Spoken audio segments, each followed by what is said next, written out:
야고보서 5장 7절 말씀 읽겠습니다. 그러므로 형제들아 주의 강림하시기까지 길이 참으라. 보라, 농부가 땅에서 나는 귀한 열매를 바라고 길이 참아 이른 비와 늦은 비를 기다리나니. 아멘. 오늘은 이 본문 말씀을 통하여 이른 비와 늦은 비를 기다리나니, 이런 제목으로 하나님의 말씀을 살펴봅니다. 이른 비와 늦은 비를 기다리나니. 전능하신 하나님께서는 자연을 통해 우리에게 물질적인 상품을 제공해 주실 뿐만이 아니라 영적인 교훈들도 가르쳐 주십니다. 씨 뿌리는 시기와 추수하는 시기를 정하신 하나님께서는 그것들을 통해 우리에게 특별한 뭔가를 말씀하고 계십니다. 우리는 물결치는 곡식단 사이에서 들려오는 다음 같은 하나님의 음성을 듣게 되는데, 그것이 본문 말씀이 되겠습니다. 야고보서 5장 7절 읽어보겠습니다. 그러므로 형제들아 주의 강림하시기까지 길이 참으라. 농부가 땅에서 나는 귀한 열매를 바라고 길이 참아 이른 비와 늦은 비를 기다리나니. 이 말씀 속에는 거둠이 있기 위해선 반드시 심음이 있어야 된다는 진리뿐만이 아니라 그 사이, 거둠과 심음 사이에는 오랜 기다림의 시간이 있다는 것도 명심하라는 뜻이 되겠습니다. 심음과 거둠 사이에 오랜 기다림의 시간을 간과해서는 안 될 줄로 믿습니다. 자연의 진행 과정은 교회에서의 하나님의 일을 해석해 줍니다. 이는 성경에 저자이신 하나님께서는 또한 자연 만물의 창조주가 되시기 때문입니다. 그렇다면 심음과 거둠의 관계를 잠깐 살펴봅시다. 농부는 애써 가꾼 결과를 보지 못한 채 땀 흘려 땅을 일구며 씨를 뿌리는 수고의 시기가 있습니다. 그는 땅에 황금빛 곡식을 맡긴 채 장차 솟아나리라는 희망 속에 아낌없이 귀한 씨를 뿌립니다. 이 시기는 단 한 알의 이삭도 보상받을 수 없는 힘들고 또 수고해야 될 때임을 기억합시다. 그러나 이런 씨 뿌림의 시간이 영적 세계에서도 있다는 것을 오늘 자연을 통해서 가르쳐주고 있는 것 아닙니까? 마태복음 13장 3절에 보면 예수께서 비유로 저희에게 말씀하여 가라사대 씨를 뿌리러 나가는 자가 뿌리러 나가서 라고 말씀하심으로써 우리들은 영적 농부입니다. 따라서 우리가 이 씨 뿌림의 시기에 있다면은 이때는 성공보다는 참고 기다리는 자기 부정과 자기 희생이 필요한 때라고 말씀드리고 싶습니다. 혹 여러분이 그리스도를 따름으로 가난해졌다거나 그리스도로 인해서 온갖 어려움과 고난을 겪고 있다면 분명히 말씀드리고 싶은 것은 여러분들은 그리스도를 위해서 좋은 씨를 아낌없이 뿌렸다, 이렇게 말씀드릴 수 있겠습니다. 우리는 곳간에 귀한 밀을 갖고 있었습니다. 그리고 우리는 밀로 가득한 자루를 가지고 나와서 그것을 그리스도의 밭에 또는 하나님의 일을 위해서 아낌없이 뿌려왔습니다. 그로 인하여 우리는 뿌린 만큼 가난해졌습니다. 많이 뿌렸습니까? 하나님의 일을 위해서 그리스도의 밭에 많이 뿌렸습니까? 그만큼 많이 가난해졌을 줄로 믿습니다. 우리는 그 밀로 가족들을 위해 빵을 만들 수도 있었는데 그것을 밭에 뿌림으로 인하여 그만큼 빵이 줄어들었기 때문입니다. 어떤 이는 그리스도를 위해서 자신의 안락함과 편의를 뿌리기도 합니다. 또 다른 어떤 이는 자신의 황금 같은 젊음의 때를 아낌없이 뿌리기도 합니다.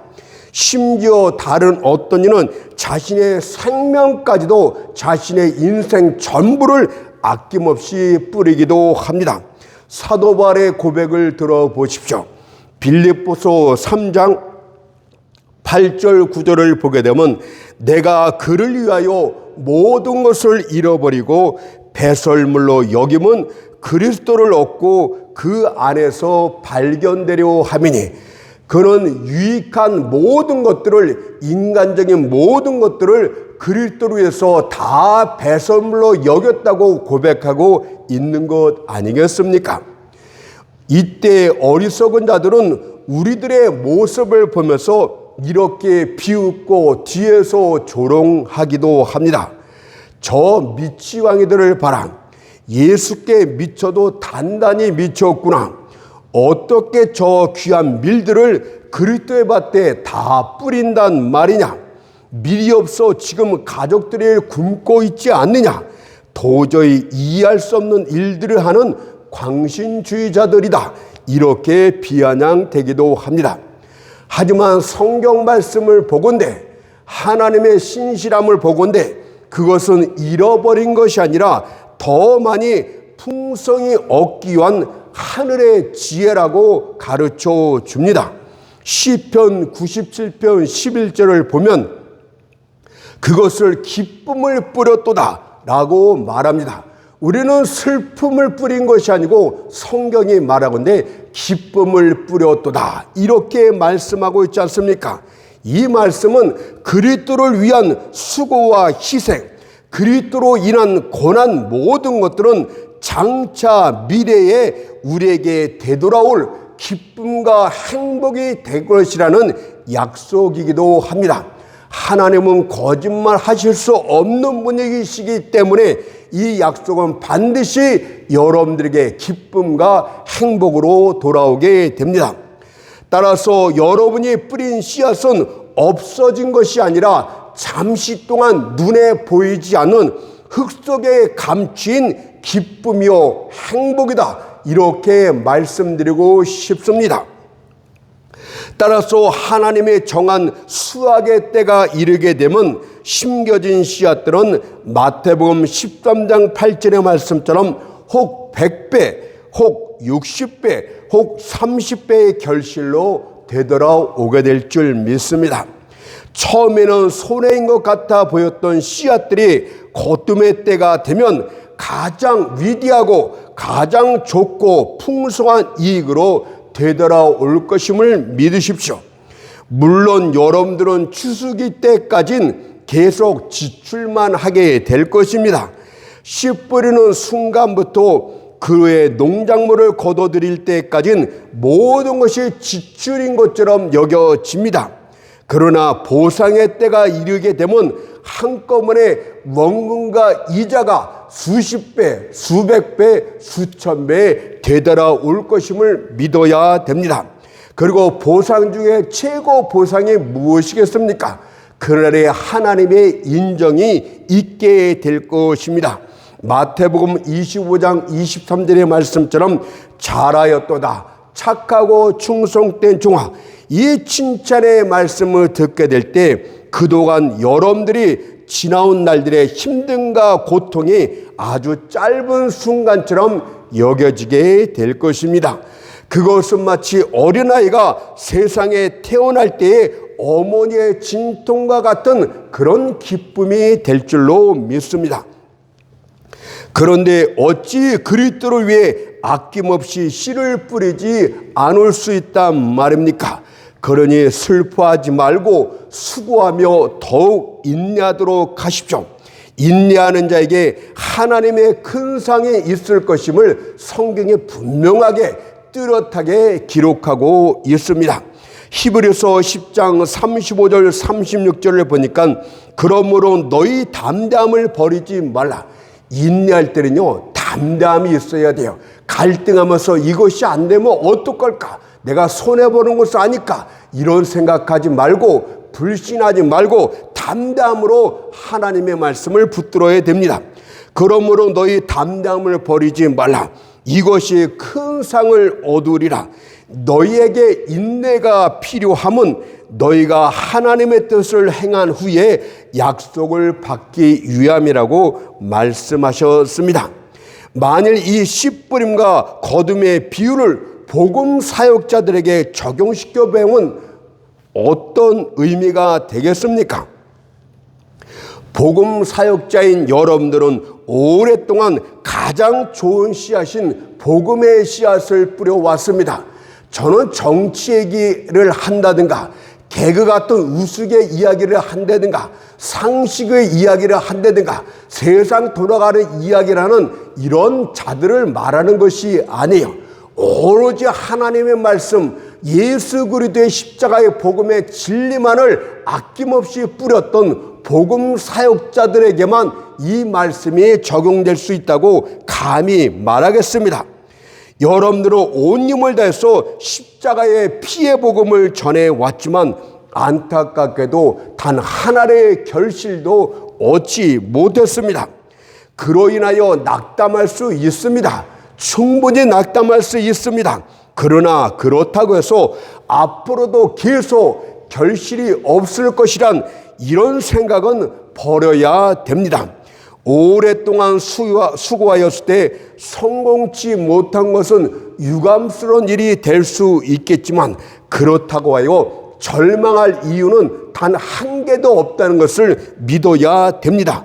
왜냐하면 하나님의 복음의 씨앗은 절대 죽지 않고 어느 때가 되면 발할 것이라고 약속하셨기 때문입니다. 오늘 복음을 증거했습니까? 예수의 복음, 바로 성경 그대로를 증거했습니까? 이것은 씨앗이 되어서 누가 듣던 안 듣던 간에 반드시 어떤 식으로든 뿌려지게 됩니다. 사람들의 마음속에 뿌려질 수밖에 없습니다. 시간이 아무리 흘러도 영원한 복음의 씨앗이라고 말씀하고 있듯이 그것은 생명력을 갖고 있다고 성경이 말하고 있는 것입니다. 따라서 하나님의 정한 때가 이르게 되면 하나님이 정하신 섭리를 따라서 갑자기 그 씨앗들이 발하기 시작할 것임을 믿어야 됩니다. 그것을 베드로전서 1장 23절에서 말하기를 썩어질 씨로 된 것이 아니요 썩지 아니할 씨로 된 것이니 하나님의 살아있고 항상 있는 말씀으로 되었느니라고 말씀하였듯이 하나님의 말씀은 어떤 식으로든 선포되었습니까? 하나님의 말씀이 사역자들의 입을 통해서 선포되었습니까? 그것은 살아있는 영원히 살아있는 말씀으로 언젠가는 하나님의 섭리의 때가 이르고 조건이 이르게 되면 그것이 놀라우도록 이삭을 충실하게 맺게 될 것이다. 이런 약속이 깃들어 있습니다. 그러나 세상에 속한 이야기는 입에서 나감과 동시에 썩어버리고 만다는 것도 기억해야 됩니다.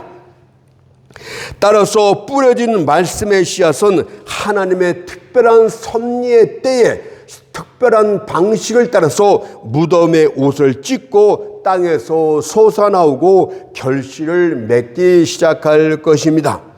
뿌려지는 말씀의 씨앗이 땅에서 솟아오르게 되는 이유 두 가지가 있습니다. 하나는 썩어지고 없어지는 말씀이 아니고 자체 생명력이 있기 때문에 그 말씀을 전도지에 글씨 하나만 적어 여러분들 뿌렸습니까? 어느 사람의 마음에 닿을 때 그것이 생명력 있게 역사할 수 있기 때문에 생명력 있는 살아있는 말씀의 씨앗이다. 이렇게 말하고 있으니 오늘 설교한 모든 것들 여러분들이 복음을 전했습니까? 어디에서인지 모르지만 그 씨앗은 어디 먼 곳까지 날아가서 거기서 발화를 시작하게 될 것입니다.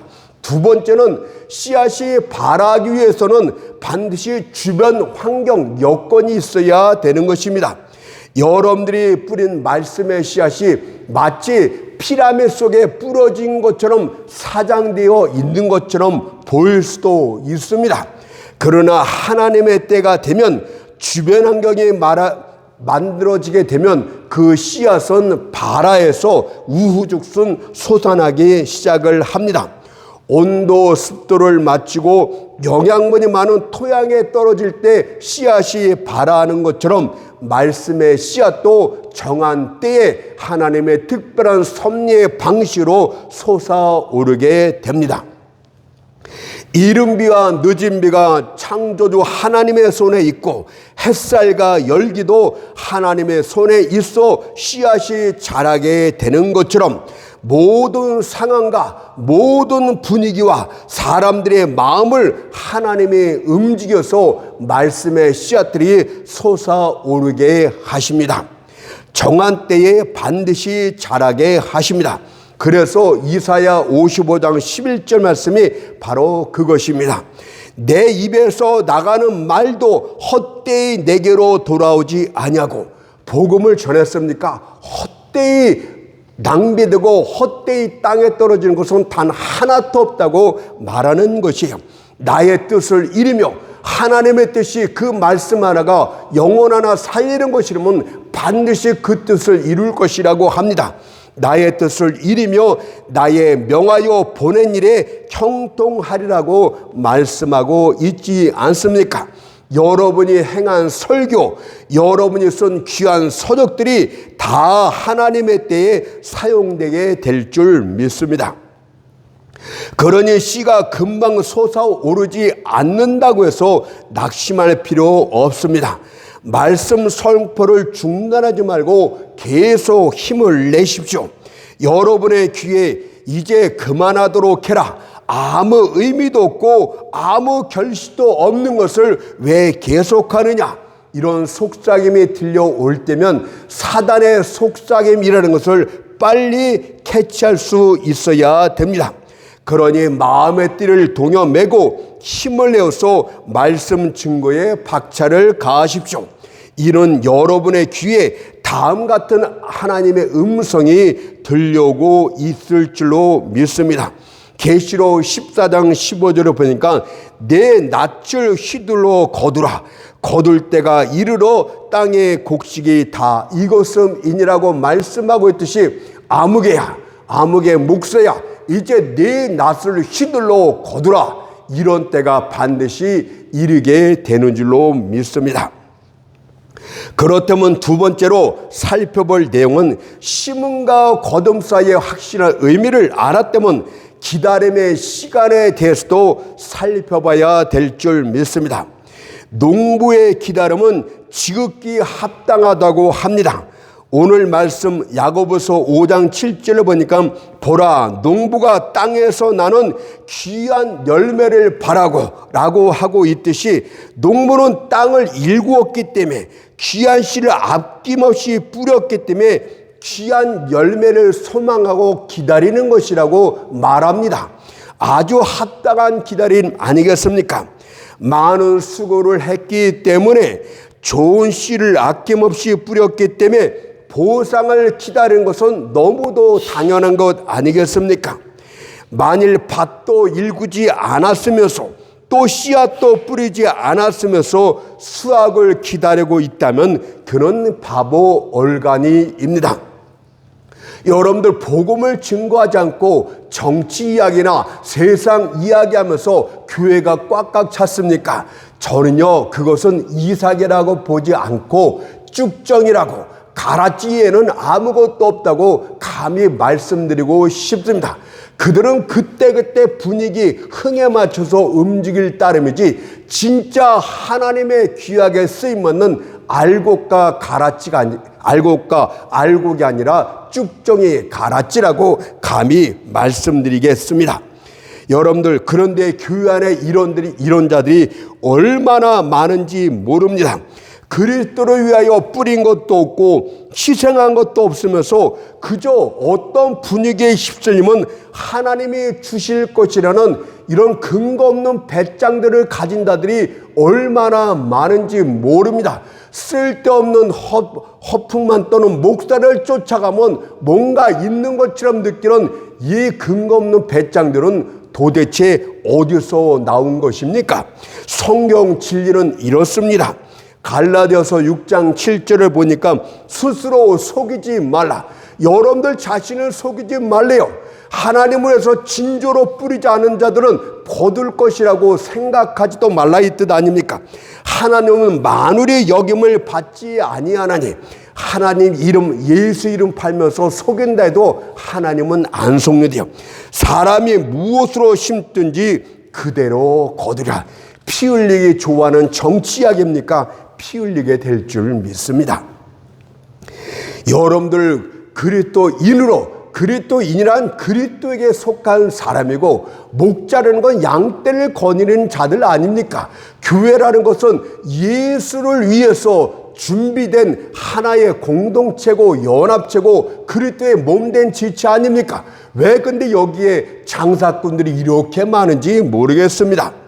어떻게 현재 좋은 것을 뿌릴 수 있는 기회를 저버린 자들이 미래에 좋은 것을 거둘 것이란 전망을 하고 있는 것입니까? 아무것도 뿌리지 않은 자는 아무것도 거두지 못합니다. 인색하게 뿌린 자는 인색하게만 거둘 것입니다. 공허한 바람만 뿌린 자들은 헤어리 바람 위에는 아무것도 거둘 것이 없습니다. 오직 하나님의 은혜에 의해서 풍성하게 뿌린 자들만이 기쁨으로 많은 곡식단을 거두게 될 것임을 이렇게 말씀하셨어요. 시편 126편 5절 6절을 보니까 눈물을 흘리며 씨를 뿌리는 자는 기쁨으로 거두리로다. 울며 씨를 뿌리러 나가는 자는, 여러분들 정말 울음이 날 정도로 힘들고 씨 뿌림의 시기는 고난의 시기입니다. 뿌리지 않은 사람은 이 의미를 몰라요. 그냥 신학교 나와서 고번고번해서 큰 교회 청빙받았고 그 사례비 또박또박 많이 받고 한 사람은 이 의미가 뭔지도 모릅니다. 울며 씨를 뿌리러 나가는 자는 정령 기쁨으로 그 단을 가지고 돌아오리로다. 따라서 길이 참고 기다릴 필요가 있는 자는 누구인가? 바로 그리스도를 위하여 귀한 씨들을 아낌없이 뿌린 자들 뿐이다. 이렇게 말할 수 있겠습니다. 그렇다면 오늘 본문을 또 봅시다. 얼마나 오랫동안 기다려야 됩니까? 야고보서 5장 7절에 보니까 주의 강림하시기까지 길이 참으라. 여러분들 이 말씀은요, 그 기다림의 길이가 우리의 이성, 상식을 훨씬 뛰어넘은 믿음이 없이는 결코 기다릴 수 없는 시간이라고 합니다. 이성으로 기다릴 수 있는 시간이 있어요. 상식적으로 기다릴 수 있는 시간이 있어요. 그 이상을 넘어서면 우리의 이성과 상식은 도저히 못 기다립니다. 오직 믿음이 있는 자만이 기다릴 수 있어요. 그러면 여러분들 그 상식을 벗어나서 기다리고 있습니까? 하나님이 여러분에게 믿음 주신 거 그거 감사할 줄 알아야 됩니다. 믿음은 하나님의 선물이기 때문에 그런 것입니다. 여러분들 이 오랜 기다림의 시금은 바로 믿음이라고 가르쳐 주었어요. 믿음의 조상 아브라함은 약속의 축복을 오랜 기다림 끝에 받았다고 성경이 밝히 말합니다. 75세 때 받았던 약속이 25년이 지난 100세 때에 비로소 성취되어졌습니다. 우리는 아브라함보다 못하잖아요. 25년이 더 지나야 되는 거 아니겠습니까? 그렇다면 여러분들 5년 기다렸느니 10년 기다렸느니 유튜브 보니까 내가 10년 동안 열심히 했는데 해서 강단을 떠났다 자신스럽게 얘기하고 나는 할 도리 다 했다. 여러분들 조족지혈 아시죠? 새바라 핍니다. 하나님께서는 아브라함에게 아들을 주시겠다고 약속하셨습니다. 그러나 아브라함 나이 100세임에도 불구하고 이 약속이 성취되지 않은 것처럼 보였어요. 늙을 대로 늙어서 몸이 다 죽은 것 같이 되었습니다. 이제 이성적으로나 상식적으로 아이를 낳는 것은 불가능했습니다. 그런데 하나님은 우리를 웃기기라도 하듯이 정한 때가 이름에 하나님의 약속이 성취됩니다. 인간이 이성과 상식을 다 내려놓은 상태에서 믿음만이 그 약속을 딱 붙잡지 않아요? 그것을 히브리서 6장 15절에 말합니다. 저가 이같이 오래 참아 성경에서 오래 참았다는 이야기는 정말 무진장 오래 참았다는 이야기. 오래 참아 약속을 받았느니라. 하나님의 약속은 어떤 것이든 간에 오랜 기다림의 시간, 믿음에 의해서만 받을 수 있다. 심은 다음에 거둠의 약속도 오랜 기다림의 시간을 위해서 얻을 수 있는데 바로 그것이 믿음을 증거하기 때문이다. 이렇게 정리할 수 있겠습니다. 그러니 그리스도를 쫓음으로 고난을 당하며 많은 희생과 자기 부인이 있었다면 길이 참고 기다려야 됩니다. 농부는 씨를 뿌린 후에 다음 달에 낯을 두고 나가 황금빛 곡식단을 거둘 수는 없습니다. 농부는 기다리고 기다려야 됩니다. 달이 차고 기울며 태양이 뜨고 짐을 반복할지라도 하나님의 정한 시간대까지는 기다려야 되는 것입니다. 주의 강림하시기까지, 다시 말해서 하나님이 특별히 정한 그 시간까지 길이 참고 기다리라. 그것이 기다림의 시간을 말씀하고 있습니다. 왜냐하면 전능하신 하나님께서도 자신이 정한 때를 마구 허투루뜨리지 않고 자신이 정한 시간임에도 불구하고 그분 자신도 그때를 기다린다고 말씀하셨어요. 왜냐하면 그때가 여러분들에게 가장 유익하고 가장 좋은 것이 돌아갈 때임을 아시기 때문입니다. 이사야 30장 8절을 보니까 그러나 여호와께서 기다리시나니, 놀라운 일입니다. 그러나라고 얘기해요. 여호와께서 기다리는 것 자체가 이상한 일 아닙니까? 그러나 여호와께서 기다리시나니 이는 누구를 위해서? 너희에게 은혜를 베풀려 하심이요. 그러니 기다리도록 하십시오. 하나님의 시간을 기다려야 한 것은 하나님을 위해서가 아니라 여러분들을 위해서 은혜를 베풀기 위해서 그분도 길이 참고 기다리신다고 말씀합니다. 밤이 끝날 때까지 길이 참고 기다리십시오. 그래야만 오래지 않아서 여러분은 시련의 행복한 탈출구를 발견하고 이 말씀의 뜻을 이해하게 될 것입니다. 다니엘서 12장 13절의 말씀처럼 끝날에는 내 업을 누릴 것입니다. 끝날은요, 여러분이 끝날의 시간을 정하는 것이 아니에요.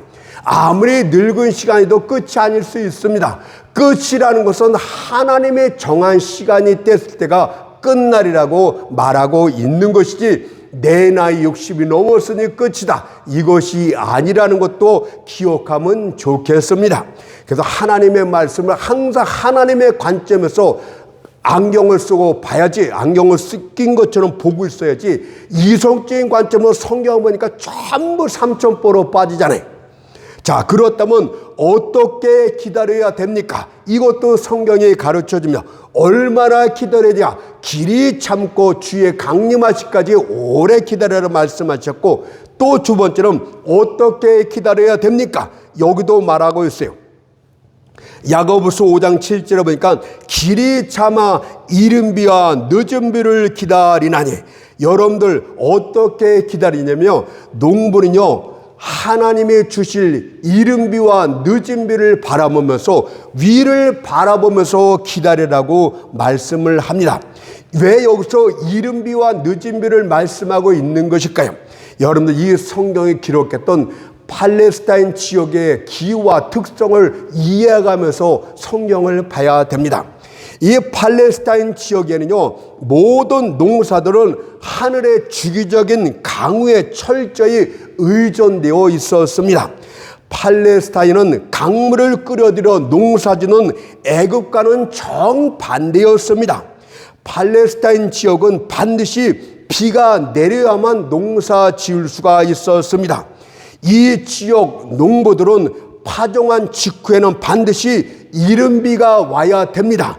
만일 그렇지 않으면 토양에 뿌려진 종자들은 이글거리는 태양빛으로 인하여 형체조차 분간할 수 없을 만큼 먼지처럼 부스러져 다 날려가 버립니다. 파종한 직후 심은 이후에는 반드시 거기에 맞춰 이른 비를 하나님이 보내주셔야 됩니다. 또한 수확기 직전에는 늦은 비가 와야 됩니다. 만약 그렇지 못하면 이삭이 조금 열렸다가 다 말라 비틀어져 갖고 소출을 기대할 수 없게 됩니다. 따라서 팔레스타인 지역의 농부들은 때를 맞춰 내리는 이른 비와 늦은 비를 전적으로 하나님 앞에 의존하면서 농사를 지어야 됩니다. 그러므로 여러분들, 그러나 비는 어떻습니까? 농부가 통제할 수 있는 것이 아니요. 이른 비를 다음 달에 주세요. 늦은 비를 다음 달 7일 날 주세요. 우리는 그렇게 할 수가 없어요. 이 비, 이른 비와 늦은 비는 우리의 소관 밖이라는 것을 기억하면서 하나님 앞에 항상 기도하라 이 뜻 아닙니까? 하나님이여 이른 비의 은혜를 주시옵소서. 하나님이여 늦은 비의 은혜를 주시옵소서. 우리 영적인 의미에선 이른 비의 성령의 은혜가 있기를 원합니다. 늦은 비 같은 성령의 은혜가 있기를 원합니다. 이것을 기도하라 이 뜻 아니겠습니까? 비는 전능하신 분의 명령에 따라서만 내릴 뿐입니다. 만일 하나님께서 구름에게 명령하지 않는다면 구름이 비에게 비로소 땅에게 말하지 않게 될 것이고 땅도 곡식에게 말하지 않을 것이며 곡식은 우리에게 기쁨의 단어를 말하지 않게 되는 것입니다. 땅을 적셔줄 비구름의 열쇠는 하나님의 허리춤에 있다는 것을 기억해야 됩니다. 그런데 어찌 농부가 위를 향해서 눈을 들지 않을 수 있단 말입니까? 만약 하나님께서 은혜의 단비를 내리지 않는다면 힘들어 땅을 경작한 일도 헛것이 됩니다. 그러므로 설교한 이후에도 반드시 하나님 앞에 기도해야 됩니다. 여러분들 서적을 써서 출간한 이후에도 반드시 하나님 앞에 기도해야 됩니다. 하나님이여 내가 뿌린 이 씨앗이 결실을 맺을 수 있도록 솟아날 수 있도록 도와달라고 항상 기도해야 됩니다. 뿌려진 귀한 씨앗들은 비가 오지 않으면 아무 의미가 없게 되는 것 아니겠습니까? 그래서 시편 127편 1절 2절에 이렇게 우리에게 경고성 아니면 충고식으로 말씀하고 계세요.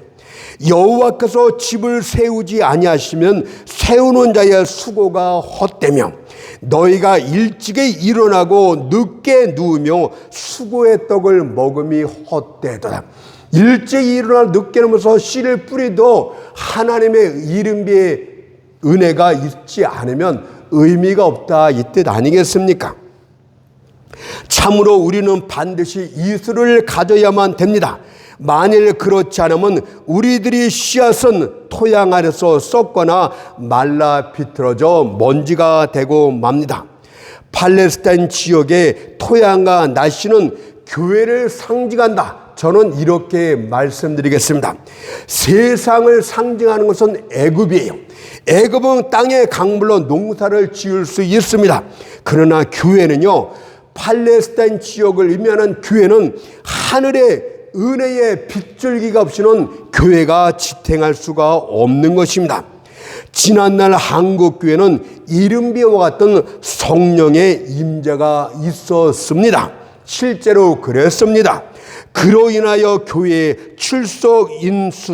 출석인들의 숫자가 빠른 속도로 늘어났고 교회는 비좁아서 주일날 1부, 2부, 3부 예배, 수요 예배, 새벽 예배, 금요 예배, 철야 예배까지 드려야 됐습니다. 그러나 오늘날 교회를 보도록 하십시오.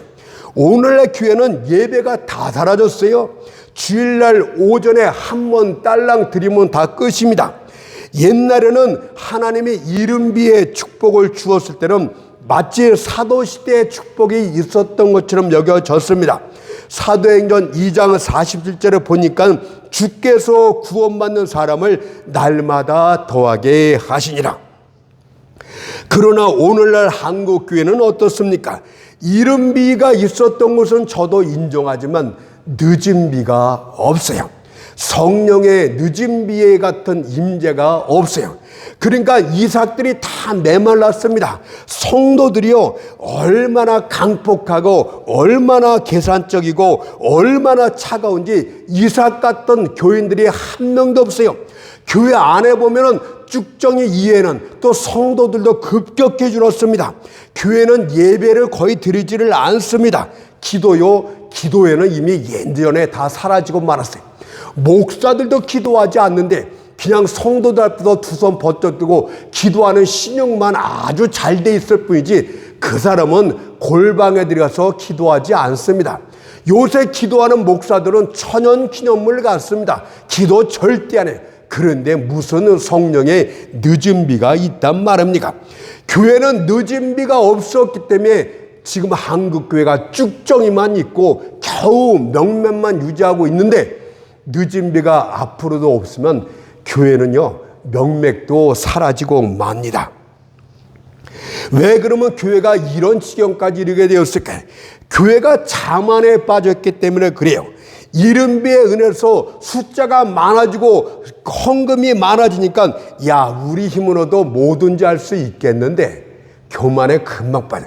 그래서 그릇이 커야 되고 연단이 많아야 돼요. 그냥 지식으로 해서 교회 목사가 되니까 그냥 조금만 되면 종직이 하도 작아갖고 은혜를 담지를 못해요. 모든 것이 하나님의 은혜인데 하나님의 은혜로서 되어진 건데 마치 자신이 달변가로서 설교를 잘하기 때문에 책을 많이 봐서 책에 있는 지식들을 많이 알기 때문에 교회가 늘어났다. 아주 헛된 교만들 많지 않습니까? 그러면서 성령을 의지하지 않고 육신의 팔, 교인의 수, 헌금 많은 거 이런 것들만 의지합니다. 요즘도 똑같지 않아요? 큰 교회 보면 누구 청비합니까? 학교가 어디 남았지? 유학 갔다 왔어 안 갔다 왔어? 장로들한테 잘해 안 해? 우리한테 아부해 안 해? 전부 이거 아닙니까? 그러니 쭉정이는 쭉정이고 또 쭉정이가 쭉정이 되는 거 아니겠습니까? 그냥 우리들만 신실한 자들만 말씀을 따라서 잘 자라면 되겠습니다. 그러면서 여러분들은 이제 늦은 비가 올 수 있는 가능성을 스스로 만들어야 됩니다. 그것은 단 하나밖에 없어요. 이것을 말씀드리고 결론을 맺겠습니다. 세상 헛한 것들로부터 돌이켜서 다시 하나님께로부터 돌아와야 됩니다. 자만의 늪에서 나와서 부르짖어 회개하면 늦은 비의 성령의 임재하심을 간구해야 되는 것입니다. 그렇게 할 때 교회는 다시 살아날 수 있어요. 호세아 6장 1절 2절 말씀 읽고 마치겠습니다. 오라 우리가 여호와께로 돌아가자. 여호와께서 우리를 찢으셨으나 도로 낫게 하실 것이요 우리를 치셨으나 싸매어 주실 것임이라. 여호와께서 이틀 후에 우리를 살리시며 제3일에 우리를 일으키시리니 우리가 그 앞에서 살리라. 아멘.